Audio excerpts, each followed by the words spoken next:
Before I bought this one, I had a love-hate relationship with this one.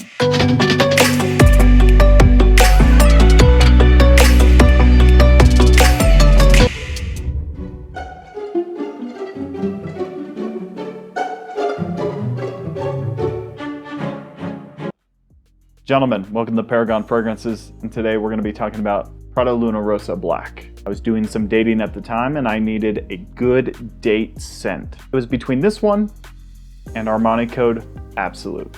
Bought it initially and I hated it. There was like some Play-Doh weirdness going on here and I wasn't sure about it. I tried this one and I didn't like it, so I put it off my radar.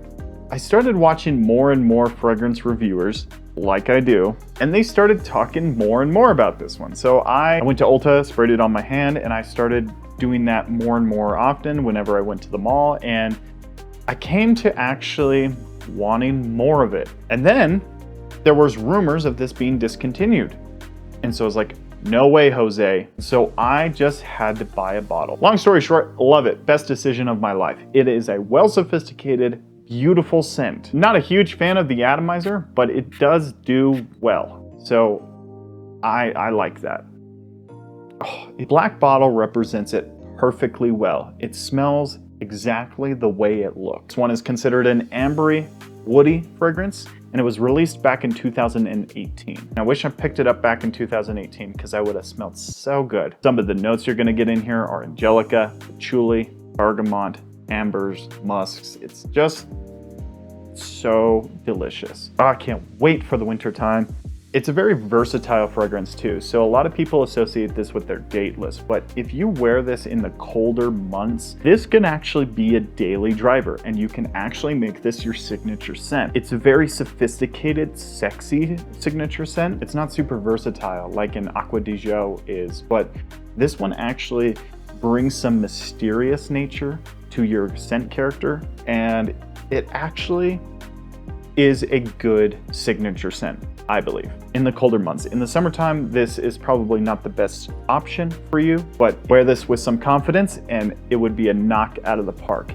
The bottle is great. I'm looking into getting into this line more. I want to get the ocean version and then the sport version. I'm gonna skip on the eau de toilette version, but the bottles are nice. The atomizers are a little weak, but it's a great looking bottle, great design, and I love the company Prada. They do that powdery, soapy nature so well. This has a little bit of that powdery, soapy nature, but this is more of a spicier, woodier scent. Ambery also, but this is not a soap clean fragrance.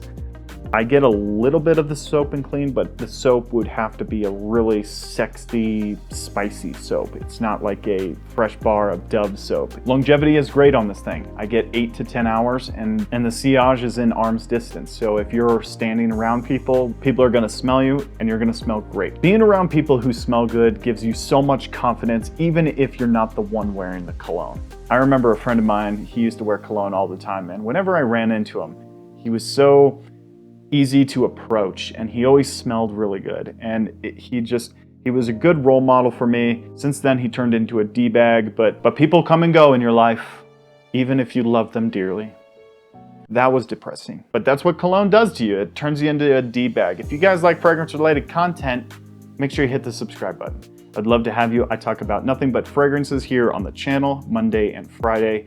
If that sounds interesting to you at all, hit the subscribe button and we'll see you next time.